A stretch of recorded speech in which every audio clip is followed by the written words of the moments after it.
Game number one, everybody. Germany versus Hungary is our first game of the day, the first best of three series of the day. The Germans already made it out of the group, and the Hungarians can't make it into the next stage of the tournament anymore. So the game is just basically for show. Hungarians probably would love to walk away with a victory here against Germany. Germany was already memeing a little bit with Butcher and some other picks in previous games, so I'm a bit worried to see what exactly they're going to be pulling off here.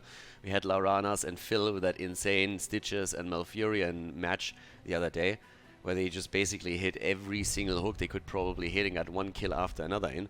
So it could be a super interesting game here from a draft perspective in particular. But yeah, the Hungarians are hungry for a victory here, with Maiev being banned out, as you do.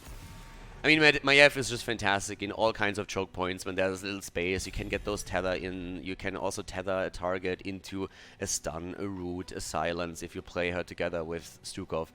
And she's just incredibly powerful in all of these setups and has been the constant ban in the entire tournament. I think she got through once, if so. And then, of course, we have the high focus on Khaldor being banned out because Adamek for the Hungarian team has shown a very high pick rate on Khaldor, basically one-tricking that a little bit. But I was just about to talk how Tyrande is oftentimes the very, very early pick in the game, or at least taken in the second rotation.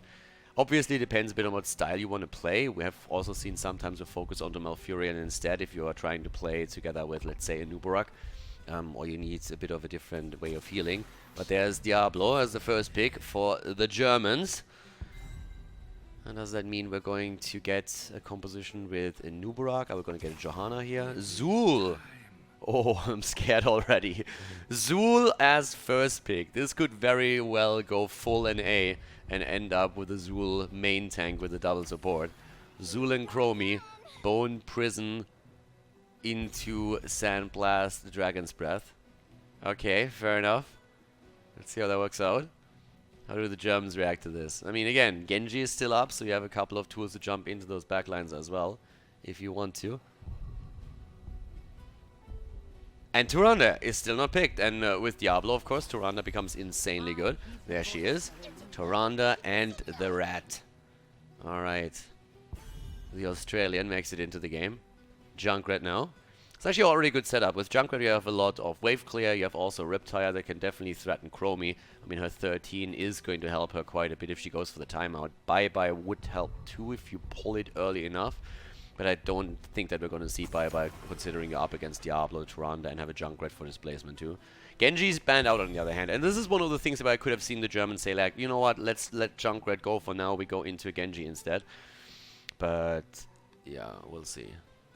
I mean, that being said, in terms of bans, I'm actually interested if they're banning out some supports now, because that Zul super sustain double support composition that you've seen in North America a little bit was a thing for a while, but they just go with standard. They ban Johanna since he's just one of the best wave clear heroes in terms of like the tanks that you can have.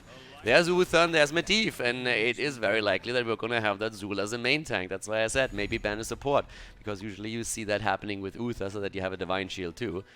Medivh, Zul, Chromie, Uther. We're going full Fiesta here.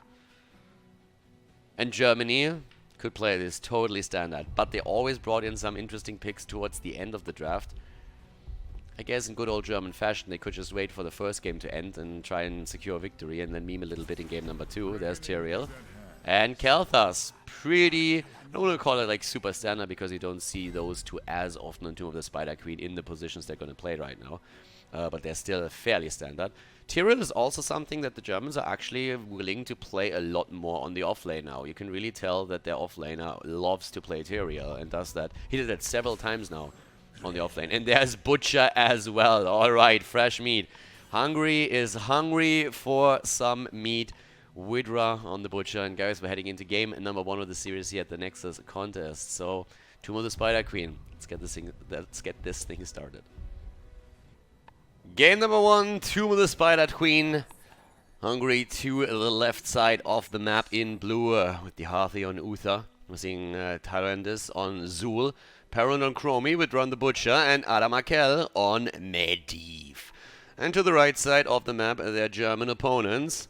Scope on Tyrael, one of his favorite heroes. Phil on Tyrande and Laranas on Diablo, so the two of them are going to try and work together on getting quick kills in here. Clayton on Khaldor and Blank on Junkrat. And we're looking at a game where we are going to see a little bit of action with the Butcher trying to get those kills. And the problem that he's going to have is A, Sanctification, B, Tyrande stun and Hunter's Mark. Then Diablo bullying him around, Gravity Lapse coming in, and he can also get pushed back. Let me put it like this, I would be very surprised if the Butcher would have an easy game here. Because everything that can go wrong for him in terms of the opponent's draft basically did happen. There's a lot of burst against him right now, there's a lot of stuns. The Divine Shield after level 10 can of course mitigate some of that, but it is going to be a bit tricky. Then again, we are on a map that is fairly small, so you can stack your base quest quite nicely if you play your cards right. But we'll have to find out if this is actually going to be working out for them or not, but I kind of doubt it. Germany already with a bit of a rotation here. Butcher, by the way, going on level 1 into Chop Meat. So tries to get the extra damage against minions and mercenaries to advance that entire stacking process even more. Bit surprised that Ritter did not get the... ooh, that is a little bit unfortunate. Battle.net with a couple of hiccups here. A little bit weird that we didn't get anything on the... that he didn't move into the lane to pick up the meat here. But didn't want to lose out on anything down at the bottom of the map, I assume. Chromie, by the way, going into a Dragon Breath build. So far, not landing anything here for our first quest, but there we go. First hit confirmed. Laranas is moving out. And especially the Medivh setup that we're seeing is something that you always have to be at least a little bit afraid of. So in general, there's a lot of tools that are not really all that great for the Butcher, but on the flip side, there's a couple of tools that the blue team has to make him work. And that's of course the shield of Medivh, portaling him in and out. That's also obviously the Divine Shield that could and should come in from Uther. So there's a few tools that they still have. And it's going to be we're going to be making for a very interesting game. Depends a lot on the Medivh performance, I suppose. Nice combo into the stun. Widra at 17 stacks right now, and he's going to lose a few. Down to 2. Dies, loses the stacks. Dihathi picks up the gems, but those are exactly the rotations that we've been talking about. The stun compositions that exist on the side of the German team to make that happen. And we always know the Germans are very efficient when it comes to stacking these stuns. Trying to show exactly that. 1, 2, and they're trying to go in again. But the portal is there. Zul already taking a bit of a beating though, and has to retreat and top off at the fountain. And with that, we are heading straight into level 4 talents for both of the teams here. I mean, there's nothing really too crazy happening right now when it comes to talents. The one thing I might point out is that we are having the same build for Junkrat that we've seen in the past from Germany. Going into Bouncy Bouncy on level 1 has been very heavily favored on Infernal Shrines for them. Down goes Medivh, and that means that those stacks that he had are also reset again, so he's back to 0 at this point in time. Stacks are not really going too well at this point for the Hungarian team. I mean, it is game number 1, so we'll have by now also 2 stacks on the level 4 quest talent. Lunar Blaze for Tyrande, doing fairly well with that. And this is actually something that they've been doing extremely well in the past too. And again, a stun, a flip, Junkrat following up on it too. And they get another kill against the Butcher, who is now back to 0 meat. No meat for him, and a lot of kills for Germany. And moving down to the bottom, trying to take the Siege Giants, and that's exactly what I was kind of afraid of when we saw the Butcher getting picked. And keep in mind, they picked him late in the draft. They already knew fairly well what they were up against. Didn't really care and thought they could make it work regardless, but so far that hasn't been the case. Phil, by the way, from a support side, is doing an absolutely excellent job here the entire time. I'm really liking the way that he's playing this. He's always there to follow up for Laranas, and that's something that, especially with the Stitches game that we saw the other day, became very obvious very fast. Like, he definitely knows how to time his roots, his stuns, and to just lead that perfectly into a kill opportunity for the rest of the team whenever his tank throws out a pre-stun. Widra at the bottom needs to be careful again. Is already moving around. Laranas tries to get him, gets him. There's the stun, and that's another kill against the Butcher. Down to 0 meat once more, and the kill comes also at an unfortunate time for the blue team, just as those web weavers are making their way onto the lane. So one less hero to help with the defense. Laranas already looking for another kill. They're going straight in for Zul, and that might be another secured kill for them, and indeed it is. Phil moves out as Tyrande tries to get a bit more damage in with her own Dragon's Breath. That didn't do anything. Mid lane, we're still seeing Scope starting to go through the wall. And the Butcher on the way up to the top, trying to finally work on those meat stacks to increase the damage output. Medivh is also starting to get his stacks up again. He's currently sitting at 8, but as you can see here, Uther is dead now too. We have 6 kills against 0. Germany has 5 minutes into the game already taken 6 heroes down, and they are looking for more. They're rotating into the middle, trying to take the fort. Scope has now destroyed the wall at the top lane too, and here comes another attack. Zul is getting hit, and he's getting hit hard, but this time the follow-up isn't quite there from Clayton. Might have had the gravity lapse on cooldown. But here comes once again the destroyed fort, and we're only 5 minutes and a half into the game. Germany has a 1 level lead. They have taken down a fort, so their experience, their passive experience gains over time are now increasing.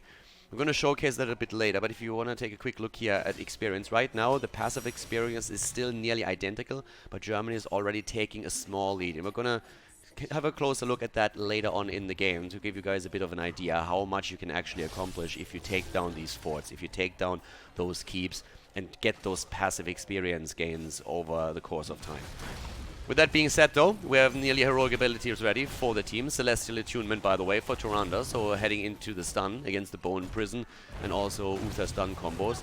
Kinda important and good to use. Zul, by the way, going into the build that you would expect. The Grim Scythe being used here for the cooldown reduction, and then Harvest Vitality. Those two talents are absolutely crucial if you're trying to make Zul work as a main tank, so to say, because the whole idea is just to make sure he can keep himself alive with all that sustain that he has, and then add a couple of supports behind it. Problematic when you're stunned though, because it means you can't attack, and then you can spec into your scythe as much as you want, but you're not going to be able to get anything back. Level 10 abilities on the board now for Germany, far ahead with 7 kills against 0. Riptire, Sanctification, even Pyroblast now being used by Khaldor, who's sitting up at the top side and already starts to rack Chromie. And she is one of the first recipients of that potential Flame Strike. Time Trap activated, but they go for Uther. Lauranas, does he have it? No. Looks for the engage, doesn't find it, doesn't go too deep for this one. Still down to the bottom of the map, the Butcher trying to get stacks together, currently sitting at 36. Couple of hiccups here and there. I think that's a bit of a Battlenet issue, to be honest with you. My apologies for that. As long as it doesn't get worse, I think we're fine. A little bit concerning for the rest of the day though, so let's hope that that's not going to become an issue. But for now, we're still having Leyline set up, and is there going to be an attempt for a kill? They're trying to. Here comes Zul with his ult, but they're not going to get anything done here. Instead, it's Zul who's nearly getting destroyed by this. The Riptire comes in, and that 4 versus 4 was a bit of an odd encounter, if you ask me. Not really a whole lot done by the blue team. At least nothing that they really accomplished. Butcher hasn't really picked his talent yet either. 45 stacks for him. Gets attacked at the bot lane again. Lamb to the slaughter and barely avoids death by trapping Diablo in his ult. So at least he makes sure that he doesn't lose those stacks again. Talking stacks, Medivh needs to be really careful. First stun that misses. If that connects, Medivh might lose his stack progress again. But he's able to survive through it. Sanctification to counteract the Chromie damage as the temporal loop is in. Another kill potentially. They're going for Diarthi. He's in trouble. And he is not going down. Barely gets the Divine Shield in just before the Pyroblast connects. This is getting kind of odd. Top lane, by the way, that's where we are seeing another fort absolutely demolished. I don't think there's a chance they can save that. Down to the bottom of the map, they're still trying to push out the Web Weaver with Zul at least. But Germany is already on their way, and Scope in particular has made it all the way to the top. Is going to make sure that this fort is not going to survive anything. 7 kills against 0. Let's take a look at the damage output here. Khaldor's actually sitting at 20k at this point in time. Zul so far the main damage dealer on the side of the blue team. 14, even more than Chromie. Chromie, when you're looking at the stack quest that she has, 25 Sandblasts connected, 10 Dragon Breaths up to this point. So definitely has to try and get a few more of those connected so that she can increase her damage output over time too. And talking also about the passive experience again, as we have a bit of a dull moment. Yeah, you can already tell there's a pretty big difference. I mean, passive experience gained by more than 1,000 experience points on the side of Germany, just simply through taking down those forts. So it's really quite significant. But again, the attack against Tyrael this time, and he might be in trouble, and he goes down. Tyrael eliminated. Great kill, first kill for Hungary, but they need to make sure they're not losing anybody else in the process. In comes the Butcher, Lamb to the slaughter, and boom! Junkrat is in there again, Temporal Loop even being used, but they can't get the kill. The combo hits, but Blank survives. The Divine Shield on Zul keeps him alive a bit longer, but another fantastic stun from Tyrande, really well deployed. And there's the kill, Tyrande herself with a finishing blow, taking Zul out. And still no Web Weaver for the Hungarian team. They're losing even more gems now. Chromie, survives thanks to the time trap that she put into place. But now we're having 13 talents for Germany. And if that wasn't already enough, we are still having a situation in which the blue team just can't get an objective, has a tough time completing those quest talents. We're having Diablo right now at 90. He's going to get a few more stacks down here. Getting the kill in the middle definitely helped them a little bit, and of course increased his fresh meat as well. But they are still struggling to get a foothold in this game. And Germany is now sitting here with still 7 kills ahead. And they're trying to, I mean, they can't get another turn in, but they're trying to at least make sure that their opponents won't be able to turn in either. But this is probably the best time for Hungary to try and sneak something in, since they currently have level 13 talents at least. So they're on the same talent here. It doesn't really get much better than that for them. Unrelenting Pursuit for the Butcher on level 4, so the cooldown reduction. So far he didn't really do a lot of pursuing anything. They're not going for Laranas here yet either. Then on 13, the Savage Charge, so extra damage against Diablo in particular, if you're able to connect here. And the blue Web Weavers will actually be on the map, so they're able to get this. But the fight is about to start again. Diharthi is walking away from this. Zul gets the quick help from Medivh, and that's a Divine Shield right there. Eats the Pyroblast, moves away, exchanging cooldowns right now. But the Web Weavers are still going to make it onto the map. Oh, Uther gets the Medivh Shield. Is he going to be able to walk away from this? Unbelievable. Oh no, the Riptire. Riptire comes in, takes him down. Quest completion finally for Medivh.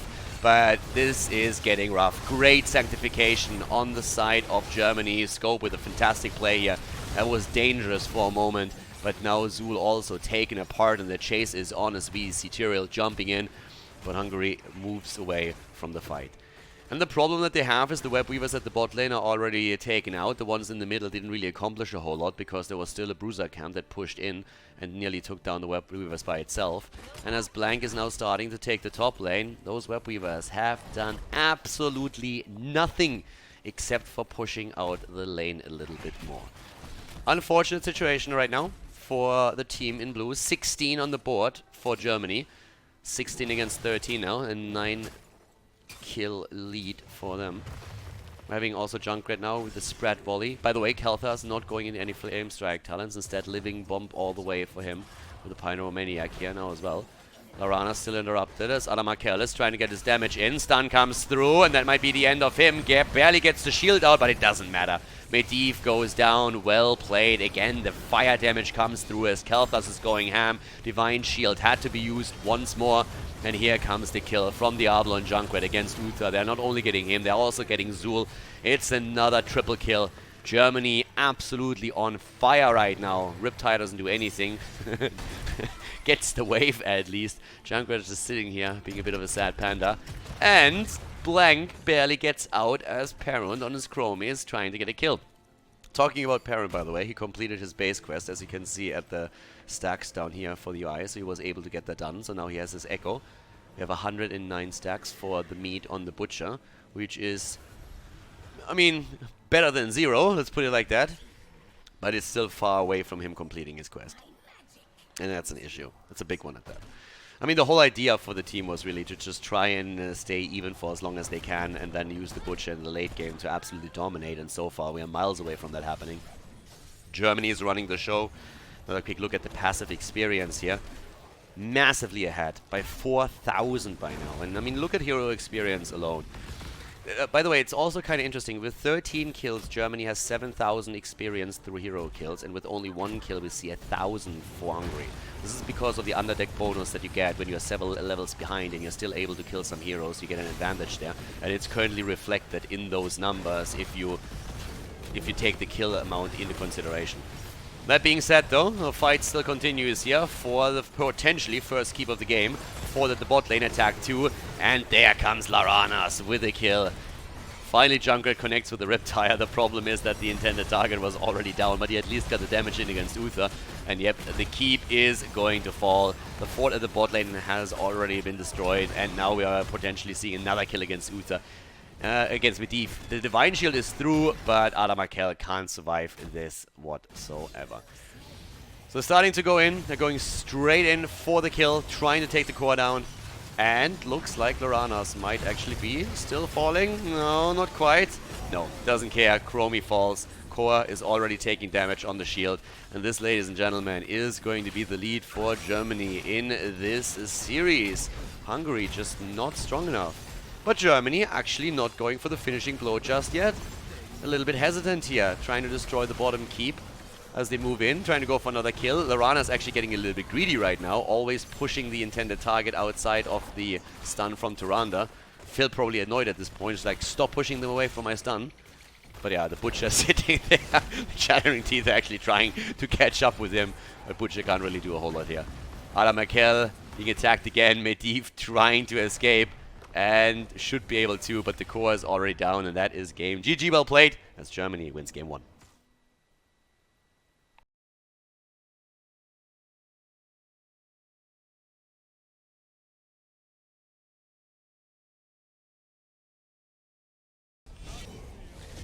Game number 2, everybody. Battlefield of Eternity. Our second map now. And things are going to become a little bit interesting. Again, for Hungary, they can't make it out of the group anymore. So this match is a little bit of a show for them. And obviously, they would also love to play heroes that they are not only familiar with, but that are preference picks for them. They were a little bit outmatched in the group that they played. And now we have Germany taking advantage of that. Therefore, again, also the ban against Khaldor, just simply because they know that Adamakel is pretty heavily focused on that particular hero.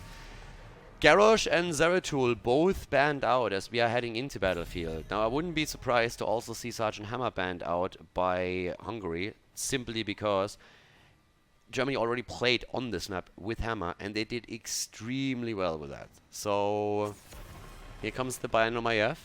But I really want to see what happens with Sergeant Hammer here. Is Germany relying on her again? Is it something that maybe Hungary themselves are thinking about picking early? Or how is that going to work out for them right now? That's my main question at this point in time.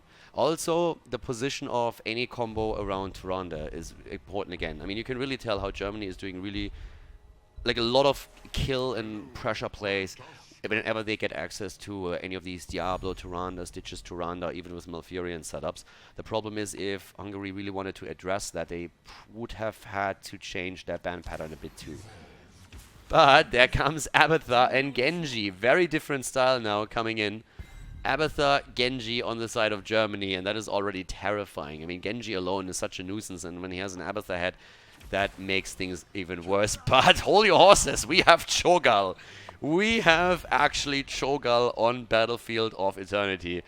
That changes things a little bit, but the early pick on Cho'Gall still allows Germany to react to it. I'm a little bit surprised that Hungary, if they wanted to go into Cho'Gall, didn't pick that late on the last two. Maybe they were really afraid that Germany would sniff that out and ban it away, just to be on the safe side.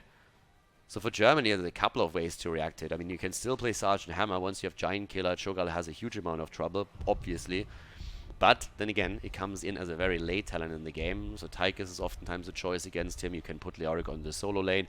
You don't want to go in like all-in counters against Cho'Gall and just like have blinders on in that regard. But you can definitely make a few adjustments to your own draft that will allow you to do more damage to Cho'Gall in team fights. And here comes the Tychus ban, because Hungary is very well aware of that too. But how is Germany going to react? Are we going to maybe see that Leoric for the potential drain? Or are they just going to play the game a bit of different style? I mean, Murky! Oh my god! Abathar, Murky, and Leoric. So Leoric for the drain hope. We have Abathar Murky, Abathar Genji. Both of those are terrifying. And that is not the response that I was expecting here. And it's probably not the response that Hungary was expecting either. Yes, so that's happening now. Here's Anna. So Cho'Gall is going to benefit from that. Is going to get those big heals. And Karazim. So a double support, a triple support Cho'Gall. Triple support Cho'Gall for Hungary. That that can't work. That cannot work here. That is just nuts. And what's Germany doing now? I mean, they don't have a support yet. If you don't consider Abatha. I mean, Abatha is not really a proper support. And they say, like, yeah, we don't need that. You know what? You can play 3 supports. It's fine. We don't need one. We take Jimmy. We get Giant Killer later. No, sorry, but we get the auto attack damage and on the slows again. And that helps us. So, yeah. Good job. Let's head in. Battlefield of Eternity. Game number 2, and we're going full Fiesta for Battlefield. Game number 2, and we have a weird one on our hands. I'm still trying to figure out who exactly is going to be on the off lane for Hungary, because they are playing a triple support Shogal style. Perund on Malfurion, Vidran, Karazim, Adamakel on Cho, Tyloendis on Gal, and Arthi on Ana. And to the right side of the map, the Germans with Phil on Abatha, playing the support, so to say. Scope on Murky, who needs Tyrael. Blank on Leoric, Laranas on Genji, and Clayton on Jimmy. So, yeah, we're all set and good to go. But what is that lineup going to be? I mean, you have to have Karazim on the off lane, right? That's the only hero that at least packs a bit of a punch when you're looking at towards the rest. But what is he gonna do? I have no idea how the Hungarian team thinks this comp could work at any point. He's already dancing. Ah, Dandis. Look at him. It's not quite an Adonis, but a Dandis sounds really dandy to me. Genji is already sniping the fountain over here, so Larana's going a bit for the cheese. Doesn't even need to have the Abatha support at this point in time.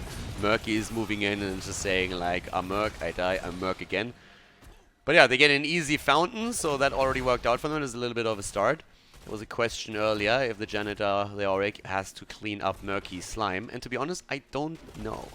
I don't know how that's gonna look like. Scope is already running around playing with vision here. Doesn't have the egg, by the way. That's a problem. And he's gonna die for sure. Yep, he dies. The egg taken out, and he dies. First death on the side of Germany. And let's look at that. We are actually seeing Hungarians pull this off. Yeah, the infamous Ana Malfurion lane. Because that's gonna work. Oh god, this is rough. Here comes the drain. With Tyker's banned out, Leoric can at least get some drain damage in, and he does exactly that. I mean, when you look towards the talents, the ace in the hole is now being played by Clayton, of course. He's going to try and get all that extra damage out that especially the, like Leoric can help him to get. But also then later on Abatha, before that Murky, another one. And Murky going straight into the fisheye. So a little bit more vision for them. Still full. I would actually not be surprised if Leoric with this setup starts to drain or to spec way more heavily into a drain build. What are you going to do with Royal Focus and Ominous Wraith? Yes, you can get the damage reduction, but if you're more so worried about trying to kill someone and getting the full drain, it might be a thing for them. Already the attack against Shogal, and a Dandis moves barely out of that fight. Another problem that you have with this is, by the way, that Murky dying isn't really a problem, and if Leoric dies, then usually you have him back a lot quicker. It's one of the reasons why he didn't go into Consume Vitality. Another one is that with Cho'Gall on the map, there's obviously only 4 bodies. But you have, right now, Austin's Renewal on level 1, so that definitely helps with the quicker spawn quite nicely. So if you die, you're gonna be fine here. Murky, straight with the pufferfish, trying to deal with that, and already heavily pressuring in the top lane. I mean, he gets some help from... oh, yeah, Laranas in this case. And this is... Ooh, Laranas barely gets out. It was a close call. He ate a lot of damage, but he was hoping for the kill since he had the support of Abatha, who obviously offsets the lanes quite nicely. Rune Bomb focus for Cho and Gal, but Perun is low, and that's the kill. Laranas zips in, gets the reset, zips out, and is safe for now. Taskmaster taken on the level 1, pretty standard actually. And we're seeing also the fuel for Flame here, as we are having the Hungarian team completely zoned away from the Immortal. They can't really get anywhere. Murky, by the way, the only one who is at this point in time starting to do a little bit of damage. Slapping that thing with its fish. Slap it, baby. And Dandis, on the other hand, ooh, oh, and he's down. That is 3 kills against 0. I mean, yes, we had a Murky kill earlier, but of course that only counts for a quarter kill. The builds changed a little bit. There's no piercing darts for Ana either, so instead she went straight into the grenade calibration that you can see here, and then into the airstrike, so going full into the bionic grenade for her. Level 6 already versus 5. I mean, things are not really looking too pretty for the Hungarian team. And again, you're playing on a lane where you have a dedicated solo lane, where normally you need the wave clear, and you have 3 supports, and all of those supports are severely lacking wave clear. Massive problem for them right now, and I think they're paying the price for this. The idea in general in teamfights to keep Cho'Gall alive with 3 supports isn't really too bad. It's a bit memey, obviously, but then again, they're already out of the group, so this is basically a show match for them. But the problem that they have is that Germany can just simply say, you know what, we just play the map. You do what you want, and we just play the map. Again, apologies for those small lags here. I talked to a couple of players afterwards, after the last game, and everybody confirmed that apparently it is an issue with Battle.net right now. Everyone experienced those lags in the last game, so it's a bit unfortunate that we have that. But I think as long as we're only having 1 or 2 of these spikes per game, we can still deal with it, and hopefully the servers will calm down after the series. That being said, again, with level 7 talents in their hands and a big immortal to boot, we're seeing Germany pushing through the bot lane, 1 fort about to be destroyed, and drain hope, the hopelessness. That's what we're seeing here with the increased range. Leoric still with the paralyzing rage. So instead of going into the wave clear, we have now the extra slow, and that's fantastic to keep targets in the range of the drain hope, and therefore get the full duration through 2. Which means that we could definitely see Blank adjust his 13 and 16 if he wants to get the extra damage in against Cho'Gall. But even outside of that, they're already doing fine. Abathar, of course, with a Carapace build, trying to provide the shields for everyone. And Murky is just cancering top lane right now with the help of Abathar even. That doesn't make it any easier for Karazim, who is severely struggling there to push these waves out. Adandis with the attempt to go for Clayton, but that goes about as expected. Ooh, gets a bit more damage in than I thought. And they might be able to get Blank, maybe not. Nah, he's outside of the range. Can't do anything here, even gets the shield at this point in time. Great penetrating round here too by Reyna, keeping his opponent at bay. Murky is currently at the top trying to get a camp, and of course with the Abathar help, I'm not so sure what exactly Vidra on his Karazim can do. Abathar is helping out, and that's basically a 2 for 1. Murky, alright. Pufferfish is taken out, but there's Genji. Help is underway. Abathar even has a couple of mines here, and that's another kill as Karazim falls. 4 kills against 0. Level 9, nearly 10 for them. It's tough. Hungarians are not having a good time here. I mean, just take a quick look at the numbers. If you look at the siege damage, we have obviously Gall with a fair amount on 31,000. But they are nowhere near of what Germany brings to the table in that regard right now on those lanes. And especially Karazim, compared to what Murky has, is 10,000 behind. We're talking about 6-7 minutes into the game. So that's a huge problem for them. And with the fort lost at the bot lane, of course the passive experience is also going to increase for them too. Level 10 abilities are ready, and that gives us the Octo Grab for Murky. I'm pretty scared, to be honest, for Hungary. I really feel it would have been great for them to at least get a solo laner. Maybe get Blaze in or something on the solo lane, just someone that gives you a bit more sustain than later, like anything really. Oops, killer here against Ana.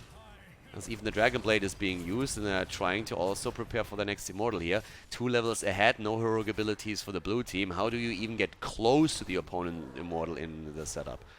I mean, they're going to be trying to do something here, but that doesn't really look too promising. There's an Octo Grab, and Malf goes down, gets slapped around. Murky gets the fish out of the pocket and just slaps it in Malfurion's face. Malfurion, he might be vegan, but yeah, that's a little bit too much. Adandis, ooh, yes, he dies again. 2 more kills secured. Ooh, baby, 8 kills versus 0. And Germany is going for it again. Look at Ana here. Murky just pufferfish, zoning out Ana, body blocks, gets the Abathar head, and that's another win. Genji is trying to get the reset. Look at Laranas. That guy with the attempt to kill steal. Unbelievable. That's not a bro there. Murky going for the solo kill. Ah, it's not quite a solo kill. I mean, it's some help from Abathar, but still, it was a good one. Yeah, no, after Ana, immediately Murky says like, alright, I already took down Ana. I need a new goal in life. Let's solo kill Cho'Gall. Yeah, that didn't work out here. They're even opening up the wall at this point. Have the vision. Ana is trying to at least take down the radar. I don't think that's going to work either. have the wall opened up. Everybody is starting to rush in. That is going to be a little bit problematic. That Immortal, by the way, is already on the top lane, so I'm not quite sure why they're chasing this hard down here. This is not going to do anything for them. Murky on the run. He might actually fall. Did he just use... yeah, 7-sided used by Kharazim. There's the Entomb, and the red team might lose a few more heroes, and indeed they do. Murky and Leorki are both dead. He survives. Yeah. With 3 supports there, he survives. But you can guess it. The Immortal has already eliminated the fort at the top lane, so now both of the forts are down, and it also starts working on the wall towards the keep. 13 talents now on the board for the German team. Level 11 for their opponent.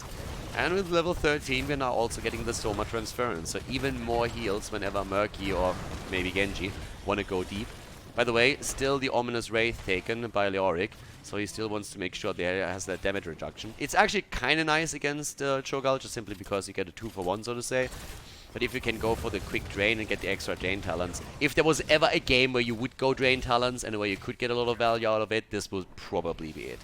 So they could definitely have tried to make that play. Instead, we're seeing another 7-sided being used. It doesn't get a lot of value for them. Murky is still looking at the fight because it's Cho'Gall here towards the top. But camps are taken all over the place now. Germany has taken the camp at the bot lane, the camp at the top lane. Both of the Khazra camps have been secured by them. And now they're just going to be looking to prepare for Immortal number 3. And they're far ahead at this point. 2-level lead, definitely significant. Here comes the Ranas with Genji and Abathar. And they're starting to make sure that this camp can't be taken, or at least they're going to be willing to fight over it, as we can see here. Oh, the ults on the side of Cho'Gall. Now, that didn't really do anything now, did it? Ah, that's 2 big cooldowns burned and pretty much 0 value. Octograb is here, and here comes the Janitor trying to clean house, and he takes out the trash with the help of Murky. Ana is dead, and now they go for Cho'Gall again, and another mace to the face. Down he goes. Battle.net, calm down. Malfurion also eliminated. And this could even be key before we're talking about the third Immortal. Yeah, they're going for Hydra. And he barely heals himself and is going to be able to move away from this one. Clayton was close to try and get another kill secured by him simply getting another quick hit in. But the heal on Kharazim kept him alive long enough for that. Down goes the fort. And here come the Immortals. Top lane is being pushed as well. Keep, by the way, was taken out, not the fort, my bad. But yeah, this is 3-level lead. That's 13 kills against 1. And that's an easy Immortal now to be claimed by Germany, as they're also looking towards a 2-talent lead over their opponent. I think 13 will be there before Germany has 16. And yes, there it is. Hungary has it, has the talent. But the halftime show was reached now without any problem, any trouble whatsoever. And Germany is, of course, going to be looking for another Immortal, taking on the keep at the top lane, already pressuring Ardandis as Cho'Gall tries to push in here. But his 13 talent won't be powerful enough to stop any of this. I don't think so. There's the Entomb, a good one at that. Nice penetrating round, pushing Cho'Gall back into it. And in the back line, Ana dies as the Octocrab of Murky locks her into place. Still the fights, and of course Leoric the entire time ghosting around here, moving in with the Ominous Wraith. Cho'Gall is moving away. Malfurion is already in trouble. He's down. And Cho'Gall is on the run, trying to escape here. Genji falls as at least Kharazim is able to get another kill. That's the second one for Hungary, but the 16 talents are ready. Cho'Gall dies as Clayton commits the final blow straight to the face. Actually, how would that work? I mean, I'm not quite sure which face he would choose for. If he just like puts a bullet between the eyes of Cho or Gal. I'm not quite sure which one is the stronger one in that relationship. But I guess since Cho is the one that controls the entire movement on the map, it's probably him that you want to take out first. Either way, it worked out. Cho'Gall is down. That's a double kill. 17 versus 2. And now with the 16 talents, as you can tell, we're not going to have 100% shields, but they're going to be pretty strong. And the keep at the top lane has already taken damage. It's not like there's an entire wall to stop the Immortal and give Hungary a little bit more time to deal with this. Nope. Far from it, actually.